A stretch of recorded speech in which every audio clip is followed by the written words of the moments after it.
All right, people, it's time for our next Live at 9:45 installment with, we're going to have Joe Garlak on this evening. And before I get him up, while I'm waiting on him to come in, I had someone ask me last night. I just did a quick test, make sure my stuff was working.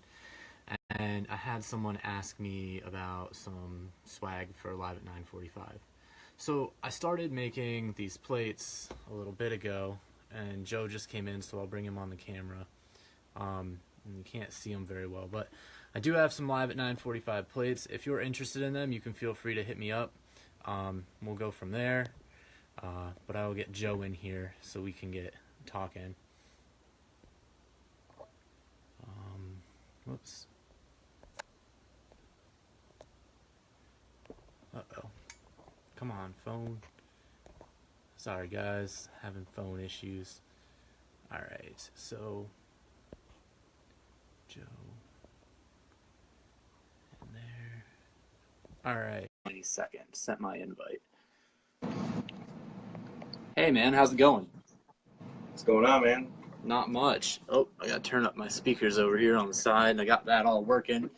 Finally got my cable, so that's pretty awesome. Sweet. Yeah. I need more volume. Alright. Try one more time there. Okay. Good. Now I can see comments, all that good stuff, and we're good to go. So like I was saying, for those people of you who are tuning in, someone asked if I have Live at 9:45 swag, and I really don't. I wasn't planning on selling anything as a result of it. I did make some cool plates, and if you message me while I have some, I will send them your way. If you really want to rock a Live at 9:45 plate, more power to you. I'd be super happy to let you do that. But on the show tonight, I have Joe Garlak, and I'm pretty excited to do this. To start with, I kind of went through my friends list of people that I knew, and I knew well enough that I could to get with and talk to, and I knew them well. So, Joe, you are the first person that was outside of my group of people who I knew really well, and I'm excited to do this and interview you. So, welcome. Cool. That's awesome. Makes things a little bit more interesting. Yeah, because I don't know the answers to the questions ahead of time. So, all right, we'll start with tell us a little bit about yourself, man. My name's Joe. I'm from Grand Rapids, Michigan. I got 2 kids. I work for a powder coating company. I just do some basic, like, line work, nothing fancy or anything like that. But other than that, it's just either family or work or the hobby. So don't have a lot of time for anything else. Gotcha. Makes sense. How long have you been in this RC hobby that we all are enjoying? I'll probably say roughly around like 15 years, like messing around with RC cars and stuff like that. I was always into the Go Fast when I was younger, and then when the Nitro was big, I had a bunch of T-Maxes, but after a while it just became more of a pain to every time the weather changed or the next day, you're constantly adjusting everything for your Nitro truck. So kind of got bored with that. And then I'd always been into one-to-one wheeling, and I had a couple Cherokees back in the day and some mud trucks, but it's expensive. And then I came across scale trucks, and then it just kind of took off. That's all I can really say after that. It was like just the addiction started, and it was just a lot of fun to be able to build something that I would dream of building and be able to play with it and not have to spend a lot of money fixing anything that I broke.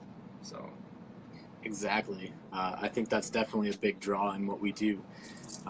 What or who really kind of got you into this to start? Well, when I was a little kid, my grandpa had a train set. He had like his whole upstairs to their house was this huge display of like a town and like a mountainside and stuff like that. And I think that's what really appealed to me. I thought it was really cool. Every time I would go over there, I was always up there, messing around with the trains and setting things up, probably doing things I should have been doing, making them crash. But it was just really cool to see, you know, everything was super tiny and it was all super scale with the mountains. So I think that's kind of what drew me, probably without me even realizing it, towards the hobby. And that's probably now, when I think about it, when I was a little kid, seeing how much detail was going into something like that, that's probably playing into what I do now. Gotcha. That makes perfect sense. What was your first hobby grade RC car?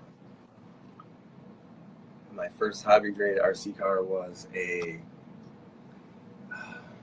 want to say it was a Traxxas Bandit, was my first one. I always wanted a Clodbuster, but I never got one, and I ended up getting the Traxxas. And it was a lot of fun. I mean, I beat the crap out of it for a long time. Drove it till the tires were bald, so. Awesome. Sorry, so I touched my phone and it like hit it didn't hide the comments, it just stopped them. So I'm like, man, like I seen more people coming in and out, but nothing's happening, so it was interesting. But anyway, besides that, if you weren't in RC, what would be your hobby of choice? If I wasn't in RC, I would have to say I would probably do a lot of wheeling 1-to-1. I would try to get more back into that. Shooting guns. I like to shoot guns. That's always a lot of fun. That's probably about it. I used to skateboard for a long time, but I can't. My body doesn't like that anymore. So. Yeah, I did the BMX thing and the snowboard thing, and I paid for it, and a lot of broken bones, and I feel them every day. So, know what you're talking about. Big tires or small tires? Small tires, of course. I don't like to run anything bigger than 4.19, but if I have to, I will. But it just makes things a lot more fun when you're driving. You just got to think about it a little bit more. But yeah, I like the tiny tires. I like the tiny trucks. So sweet, that's awesome. Do you like brushed or brushless? I like both. It is advantages and disadvantages. I like if I'm building a truck that's going to be doing a lot of long trail time, like a G6, or if it's going to be like a daily or a weekend wheeler where I put a lot of use to it, I'll probably go brushless, just so I have the constant, you know, it's always there. Usually for like a comp rig, if I'm building one of them, you know, I don't have a whole lot of runtime with them, and they don't spend a lot of time running, so I usually go with like a big brush motor. So it just kind of depends on what truck I'm building, but I like both. Yeah, I think they definitely have their places for sure. What do you like most? Do you like competing or do you like the building? I like both. I like to build and compete. Lately, it's been a lot more building, a lot less competing, I guess, since winter came. But the last 9 months or so, I haven't driven too much. I've just been doing a lot of building, popping back and forth in and out of other builds, and I don't really have any direction. I just kind of want to get a bunch of stuff done, and it takes up too much time to try to get it all done. So I just try to do a little bit from each truck that I got going. So makes sense to me. So what is your favorite scale comp of the year? Favorite scale comp? Definitely the RC Four-Wheel Drive East Coast Scale Challenge and the Team K&K TTC. They're always such a good time. There's so many people to talk to, so many different trucks to see, so many builds. I mean, they're just a great time all around. The way they're planned out, the way everything goes, it's a lot of fun. Nice. What was your first ever Styrene build? First Styrene build. The first thing I ever built was just a little like med pack. I was going to Motorama last year, and that was like the only thing I didn't have for the like requirements, and I didn't really want to just buy one, so I just grabbed a couple pieces of styrene, made it slapped a little bit of paint on it, and it was good to go. And ever since then, it just kind of escalated to a small interior, then a whole floor painted interior. And then I'm like, if I can do that, why not anything else? And then I just started diving into cutting up bodies and all that good stuff. Yeah, sometimes it snowballs out of control real fast. So Yeah. I know exactly what you're talking about. How many trucks up to this point could you say you have built? Oh man, I'd have to say, like, actually built from like a kit or something like that, not like getting something partially built or already built and I just kind of put parts to it. Probably maybe 8 or 9 that I've actually built from a kit, or had bought a RTR and kind of stripped it and redid it all in different cages and stuff like that, and bodies and hard bodies. Probably about 8 or 9. But I've got a lot of trucks on trade that I've gotten, put like some detail work to, drove it for a month, and then turn around and trade it for something else. I've had numerous trucks doing that, so. All right. What are the necessary building tools for someone just getting into it? So, like, what are the tools that are your go-tos? What can you just not live without? I gotta have my MIP. I don't have like the fancy ones with the handles. I just got the tip, but I can't live without them. I have them everywhere I go. And then just a good set of needle nose pliers, and a nice like hobby X-Acto knife. And you kind of gotta have an assortment of needle nose pliers. You gotta have some long ones, some angled ones. It kind of helps out a little bit sometimes, and just having like a straight set. But just like that's like the basic for me. Just a few hex tips, a nice set of needle nose pliers, and as long as I got a razor blade, I'm good to go. Sweet. Everything else is just kind of, the more you build, the more things you need, more specialty tools or something that's going to make whatever you're doing easier. So it just kind of evolves over time. You've started doing a fair amount of styrene work. What is your favorite glue to work with at the moment? My favorite glue, I like to make, I think I have it sitting here. I got some bottles. I like to make my own slurry with, this is I don't remember which one I use, but I mean, they're the same thing. Even, it's called the same stuff. That's why, because it's the same stuff. But I just buy a brand new bottle. I take out a little bit of the liquid. I put in raw ABS pellets, and probably maybe 2 tablespoons of ABS pellets per one of these bottles, and I get a real nice consistency.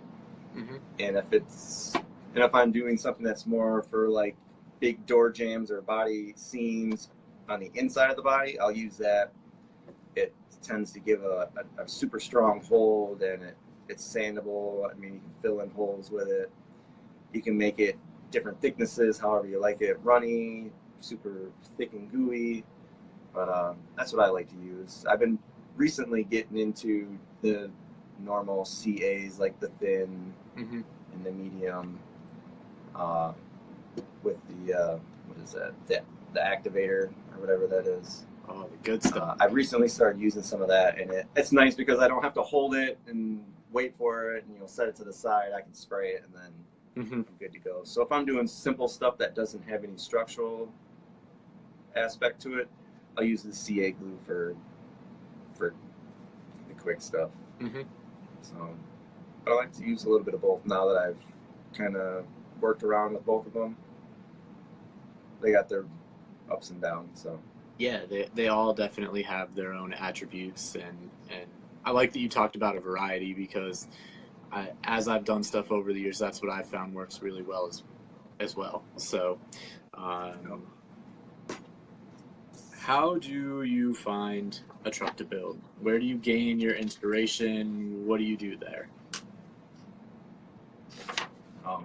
That's kind of a tough one, because I don't ever really start a build with any type of direction. But a lot of times when I'm scanning through Facebook or flipping through one of the Facebook groups or scanning Instagram, just randomly through the random search, looking for cool trucks and builds or anything that stands out. It just kind of comes from anything that inspires me or that I think looks cool or something that I can adapt to what I'm doing.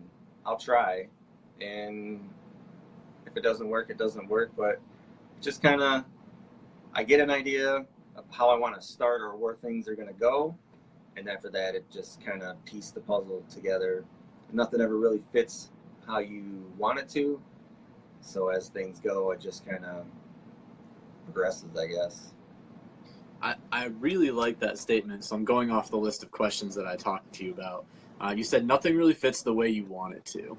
And I think that that can be a really discouraging moment in a build, especially when you're new and you're starting out. How do you overcome the whole, I just ordered all these really cool parts, I bolt them on, and wow, that looks terrible. Like, what are the next steps? How do you deal with that? It really depends on what it might be, but if I'm putting something together and it just kind of like throws me off and it doesn't look like it's maybe sitting right, or maybe it's just like the way the chassis lined up with your axles are kind of shifted, I just kind of start to try to troubleshoot where it might be affecting it. Maybe it's, you know, I have a shackle on wrong, that's maybe it's throwing everything off, or the way you got to position a body on a chassis around what you're building might not fit right. If you build something prior, if you start building like an engine bay without a body and you toss the body on, it's probably not going to fit quite right. So it all really depends on what you have and what you're building. Sometimes I've jumped the gun and started building something without really having everything, and then it kind of came back to get me in the end, having to change a bunch of stuff or cut something out. So just a lot of troubleshooting. Yeah. So you mean to tell me that, like, when you buy your parts, you don't just bolt them right on and they fit perfectly every time? Depends on what it is. When you buy like the nice chassis setups and everything like that, you know, like a GCM or you get a Trail Finder 2, most of it lines right up. But if you're trying to do like a leaf spring setup on a SCX chassis, you know, and you're just throwing parts together with some Yoda axles or something, you know, things might get goofy, and you might have a leafed front and a 4-link rear on, you know, some strange truck, because that's just how it worked out, because that's what happened to me one time. Yeah. Nothing quite worked out right, and it just kind of happened to, well, the leaf springs fit in the front but not in the rear, so it's going to be leafed in the front, linked in the rear. Sometimes it works. Yeah, absolutely. So as I have been surfacing around the whole social media thing and checking out stuff, I noticed that a lot of the 3D printed materials are coming into play, and in your stuff recently, I've seen a fair amount of 3D printed materials, some custom work, some 3D printed stuff. Do you think that the 3D printing has opened up a lot of doors for builders, and do you care to elaborate on that? Yeah, I think it's helped maybe people who don't have time, or maybe think they don't have the ability to make certain things, and there's some things that I'll never, you know, be able to make. I can't scratch build a motor. I'll never be able to do that. So for some things, it's a lot easier to, you know, speed up the build process, and it looks a lot cooler than, you know, something that I would build. Like if I was to build this inline 6 in my Jeep that I have, it would not look good. And it would probably take me a lot of tries to try to get it to look right. So, but not just, you know, you're not like cheating or anything, but it just makes everything that much cooler. If you think about it, everything is super detailed, super scale. And depending on what you're building, they can tweak it to the size that you want. And it leaves you the options to build the small random bits like I've been doing. And I haven't been just using one person for all like the 3D printed materials. So I've been joining a lot of different people who make their own or design their own, or different companies, to kind of show that you can put a whole bunch of different parts together when it comes to the 3D printing, and you can make it all look good and work good, and it all works together. And then it just kind of shows you how many different people are out there making cool stuff. And I mean, that's all really. I just wanted to use as many different vendors or people as I could with this build. Yeah, that's definitely an interesting and kind of a cool approach, because some people will just like lock onto one thing and just go straight that route. What is one thing that you will never leave off of a scale build? Driver. Every scale build has to have a driver. And most of mine have the Strange Brew figures. So I have either Bob or Doug in almost every one of my trucks. Mm-hmm. So they're my favorite addition to put in the trucks. I've always been a fan. I always thought the movie was funny when I was younger. And then when I got into this, I found that you could get the action figures for them, and they just looked good. So I always stuck with them. I have one with the skateboard guy, Mm-hmm. but I feel that Bob and Doug just fit that much better. Yeah, Bob Doug are super cool. I found them one time for a scale build, and I have them. They're over in storage at the moment, but I'm sure they'll come back at some point. I noticed your trucks pop up all across the social media feed, which is really what kind of led me to you and led me into requesting you to be on the show. And so as a result, I guess my question is, like, what are your favorite scale RC groups and why? I'm in so many of them that I'm all over the place, but what ones are your favorite and why do you choose those ones? My favorite ones, of course, True Scale RC is by far my favorite. And then League of Scratch Builders is a really good one. There's some really cool stuff pops up in them too. And then that's really like my two go-to pages anytime. I think there's RC Realistic is another good one. They have some really good pictures and some good builds on there. But those are probably the three go-to ones if I'm really looking for some really cool stuff. And then obviously there's the Gurus page. There's a lot of good stuff on there. And then the local pages and stuff like that. But True Scale, League of Scratch Builders, and RC Realistic, those are the three good ones. Yeah, I agree. I actually just found them not that long ago. I don't know how I have survived this long in this hobby with not finding those two groups. And my jaw just dropped. I spent forever scrolling down through the news feed, checking out all the cool stuff. So I highly recommend checking those ones out, guys. They're definitely worth the look. Oh, yeah, definitely. Right now you're building a killer Jeep that really did catch my attention, and I believe it's kind of catching the attention of some other people as well. And so can you provide us with some of the details and maybe like talk a little bit about it, give us a little rundown of what you're going on with the Jeep? Yeah, sure. It originally was going to be I was going to convert the YJ to a TJ, and I was going to turn it into a Brute. And then I had a whole change of ideas, so I didn't do the body that I wanted. Went back to just doing a YJ. And so what I'm running here is, let me get these pieces off. It's a GCM. Parts falling everywhere. GCM Racing C-Max chassis, set up for the 152 Bauhaus NC Yodas. It's got the exclusive trans. It's got the short wheelbase leaf springs in the front. It needs them in the rear. I haven't got them yet. But, it's got the whole scale transmission. And then as it goes up, I've got a R3 Scale Designs floor pan for the short wheelbase TF2, but it fits perfect right on here. So I went with that. And then everything else, like the seats, they're exclusive RC seats. I primed them so when I take pictures you can actually see them instead of getting the glare. But most of the interior pieces, or the engine bay pieces, are exclusive RC. I got some Versus Customs. Let's see here. It's like a coolant. I can't see that very well. But they're like hollow. You can put liquid in them. That's crazy. Radiator one. Then there's some bits and pieces that I've made myself. So a bunch of different stuff in there.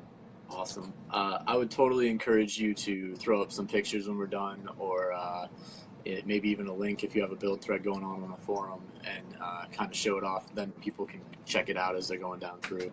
But it's definitely a sweet build, man, and I like where it's headed. Who are your influences in the scale crawling segment of the hobby? And if you were picking someone to have on the show, who would be your pick? Well, a lot of the people that I would pick, you're already having on. So, like, I see Chris. You're gonna have him on. He builds some amazing trucks. And then, of course, I'm that guy. You know, you're gonna have him on. Mm-hmm. He builds some great trucks. I would like to see Dana get on here. Yeah. The other half of GCM, he builds some amazing trucks. I agree. Dave. Yeah, you can get Dave on there. Get DP on. Yeah, absolutely. But yeah, a lot of people that you're going to be having on are a lot of people that I would pick. So you got a lot of good people in that. That's lineup. Awesome. I'm looking forward to all of the stuff that keeps coming up, and as it gains some traction, it's people that I never thought would say yes are saying yes. So it's pretty cool. I'm excited to be able to talk to them and share what they think about stuff, because sometimes people don't always make the connection that we are all just real people, and we do lead real lives. Like, we're not unapproachable like Chris, and I've talked to Chris numerous times, and Matt, and they're just normal, cool guys, and they love the hobby as much as all the rest of us. So if you had to pick a build out there that's floating around that's not yours, what would be your favorite? This is a hard question that everybody always skirts around. Well, so I don't really want to like narrow it down to anybody, but the one build that stands out amongst hundreds of builds that I've seen pop up is Scott Lambert, his Volkswagen bus thing. I don't even know what it is. Yeah, that thing is just unreal. It is so awesome. It's so different. That's probably like the one build right now that stands out to me. Yeah, that blue one, the Johnny Jalopy one or whatever. Yeah, that one. So cool. I followed that. Like, as soon as I saw it pop up at first, I was like, I have to watch this. So I'm pretty excited to get to talk to him a little bit about it. Hopefully he'll put it on camera and show us. That would be pretty sweet. Oh, yeah. But, I mean, I could just, like, go on a huge list of people who build great trucks. And I agree. There's a lot of them out there in our community for sure. What would you choose, G6 or Sorka, if you're choosing competitions? Sorka all day long. I like the structuredness of it versus G6 where you're scoring yourself, which is fine, but you have those people who don't always play by the rules. So Sorka all day though. I like being just the only one on the course, be able to do my thing, rather than having someone running up behind me trying to run over my truck so they can get in front of me. So, all right. Do you operate on a budget for your builds, or is it kind of like I get what I get when I need it and how I need it, sky's the limit kind of process? That really depends on what I'm building. If I think something looks cool and I really want to build it with something specific, I'll just fit the bill, do it, whatever. But I don't always set for like, I have a high budget, I got X amount of dollars, I can blow whatever I want, do whatever I want. I don't always try to do that. Like I said before, when I do a build, it just kind of progresses. But if I want to run a different set of axles or something like that, I usually know ahead of time, and that's going to be fit into the build. So, or into the build. Makes sense. So kind of focus on the price of the big things, then the little things float around in there. Whatever it is. Yeah. Do you spend your time on the forums or on social media, and why? I used to spend quite a bit of time on the forums. I've been spending a lot of time on Scale Builders Guild lately, but I do spend a lot of time on Facebook, a little bit of time on Instagram, but that's just really to buy some time or if I'm bored. But I like posting stuff up on there. I like to let everybody see what I'm building. Mm-hmm. You know, help anybody out that's got questions, anything like that. I think that's kind of cool. Just if someone's like, hey, you know, that's really awesome. You know, how'd you do that? Oh, I've tried this, tried that. It doesn't work. Mm-hmm. If I can help them out, you know, it makes me feel good that, you know, I'm helping someone progress like I've been progressing. So. Yeah, I hear you. I think that's definitely an important aspect of what people should be doing in our hobby. What do you think is your best piece of advice that you could give to a scale newbie? Just build what you want. Build how you want to build whatever. Don't really think you have to build a high dollar rig to run with the, you know, the big competitions or anything like that. You don't need to. You can spend hundreds and hundreds of dollars on something, but if you really can't piece it together quite right, it's not going to work right. But if you can take a truck, make it look cool, make it drive really well, and you just kind of take your time in building it, you know, that's all it really is too, is practice. Build it, run it, build it, run it, repeat, repeat, repeat. But don't ever be discouraged by going to an event and having, you know, your truck break while you're out on a course, getting frustrated because it's, you know, you can't make it over some simple obstacle. That tends to just hurt you in the long run. You know, it'll discourage you from wanting to continue. I've been there. You know, you get mad on the trail for some random reason, Mm-hmm. but you just get over it. It's a toy truck. I'll fix it. I'll run it again. So just don't be discouraged. Mm-hmm. Have fun. Gotcha. Where do you see the scale crawling community headed in the coming years? Where do I see it? That's kind of a hard one to say. I just know that even like the last 2 years, it's progressed quite a bit when it comes to choices of bodies and axles and just what the manufacturers are offering nowadays. Mm-hmm. So it's kind of hard to tell because anything is possible especially with the 3D printing going on. So I think the sky's the limit at this point, even though there's the whole Hobby Co. thing going on. But Yeah. I don't really think that's too much to worry about for what we're doing. But Mm-hmm. I think it'll just keep getting better and better and better. Yeah. So when I originally messaged you and you agreed to this, we also talked about something else and some other ideas that you had for live video stuff and things like that. And then since then, you did a live video that was fairly successful somewhere.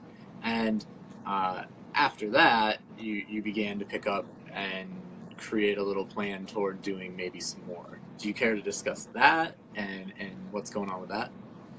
Yeah, it was. It actually started as just a random. I'm bored. I was talking with Jack, and I'm like, "Hey, dude, I'm gonna go live. I don't know if you're doing anything." You know, I was doing it on True Scale RC. If anybody is wondering, and it was just really random. And he's like, "Hey, yeah, you know, I don't have anything going on. Just do it." So I'm like, "All right," and see if we can get some people on. And there wasn't very many people on, but we spent 2 hours and 45 minutes, I think, on there, just talking about trucks and builds and just nonsense, whatever was going on that we thought was worth talking about. Mm-hmm. And it seemed fun. And you had your interviews going, so I thought, you know, why not make it another weekly thing where someone can tune in and just hang out. They can, you know, I can let them join. They can talk about their trucks, or we can all just hang out and, you know, talk about tiny trucks. Yeah. And I don't really have a specific direction. I just want it to be about everybody else and what everybody else is building, and Mm-hmm. you know, how are you building whatever you're doing, or are you scratch building bodies? Just I want to bring it back to the people, the builder, get people on, talk about events, get events more noticed, Mm-hmm. get more people to the events. I think that there's probably a wall somewhere between new people that are coming into the hobby who are really enjoying it and figuring out some of these events that are going on, like the K&K, King of Gurus, the East Coast events, even just the G6 events that are popping up all over the place. I think there's, you know, that barrier where people just don't know about it, you know, don't know it exists, maybe because I didn't really know it exists until maybe 2.5 years after I got into crawling. I'm like, you know, they have events for this stuff. They have people drive all over to do this. What? So just trying to help get, maybe not people noticed, but get the hobby more noticed. Get people in the hobby more noticed.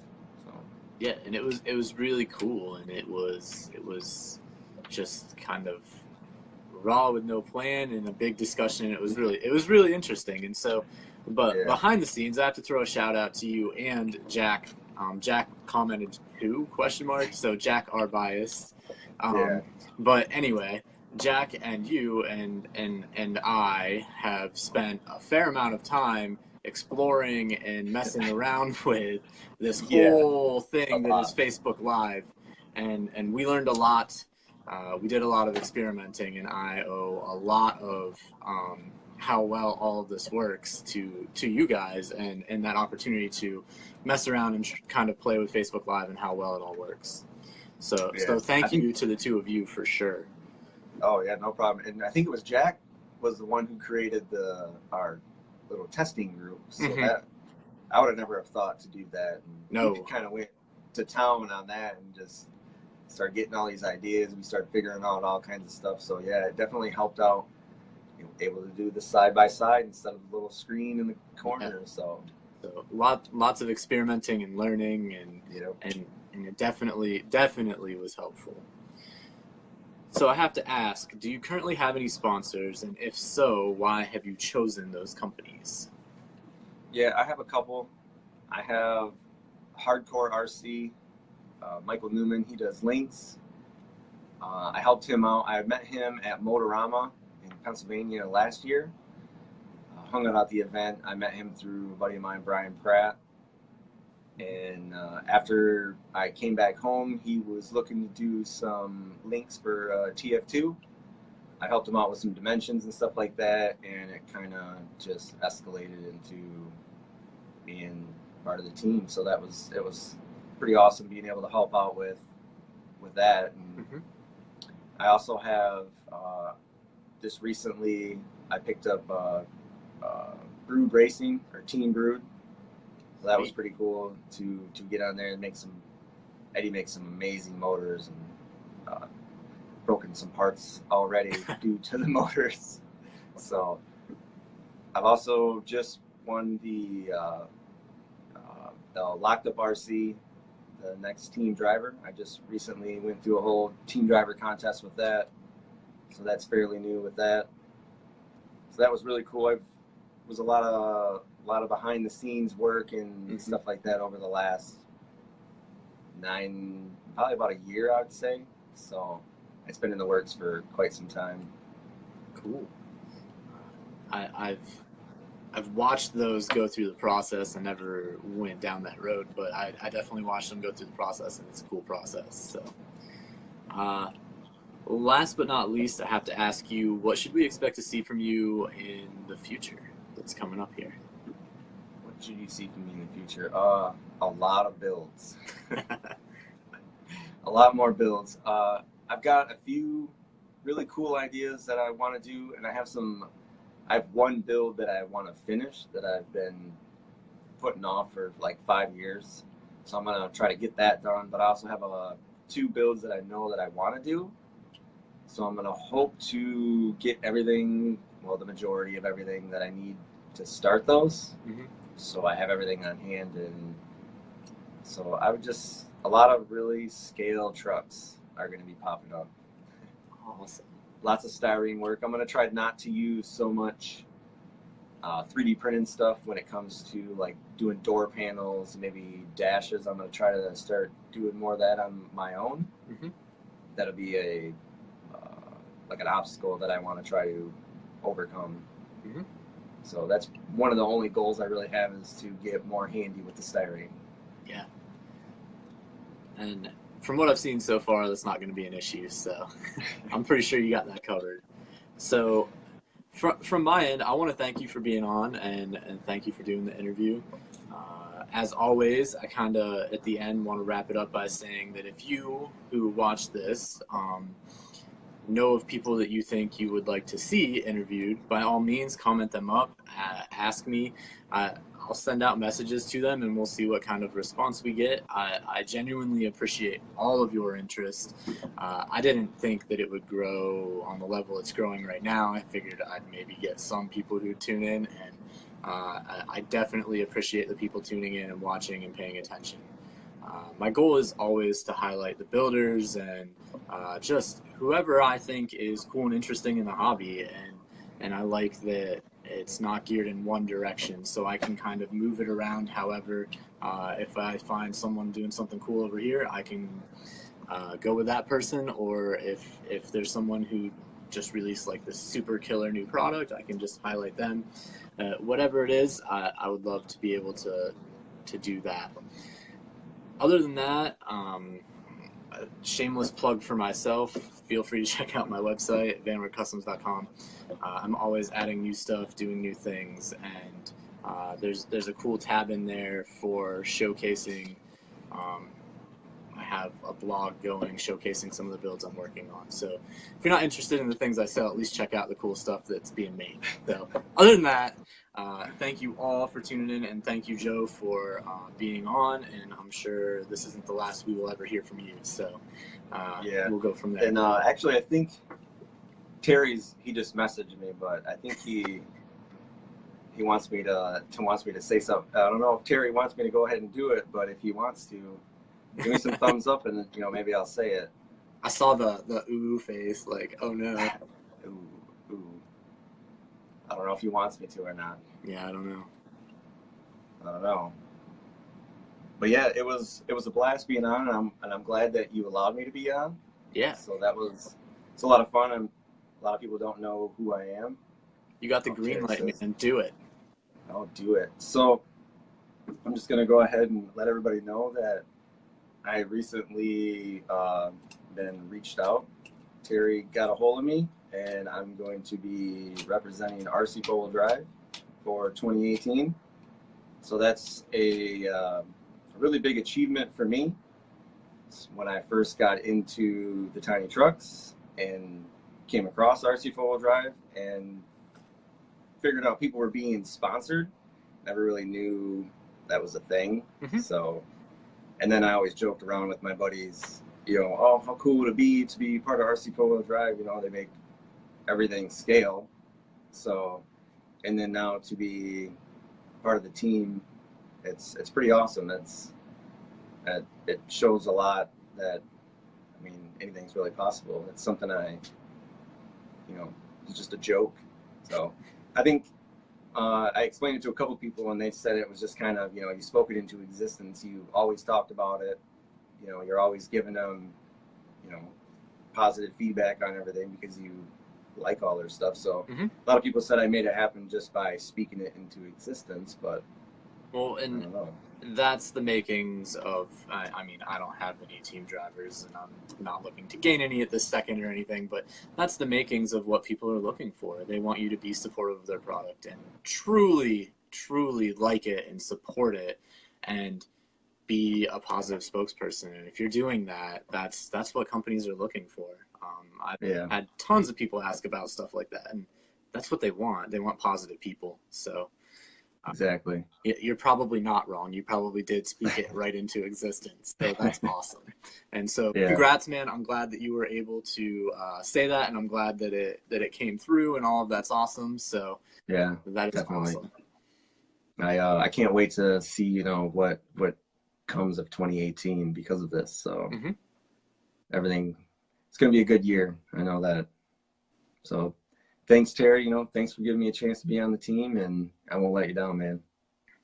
Awesome. So with that, I'm going to leave this all off, and I thank all of you guys for tuning in, and make sure you tune into the next ones. I have Scott Lambert coming up, Matt Kett, Chris Robinson, Brian Parker, and then names yet to be named. So if you want them on, post it up, and I will send them a message and see if they're interested. So thank you for tuning in. Thank you for watching, and talk to you guys later. See ya. Take it easy. Yep. Tiny trucks. Yeah, bye.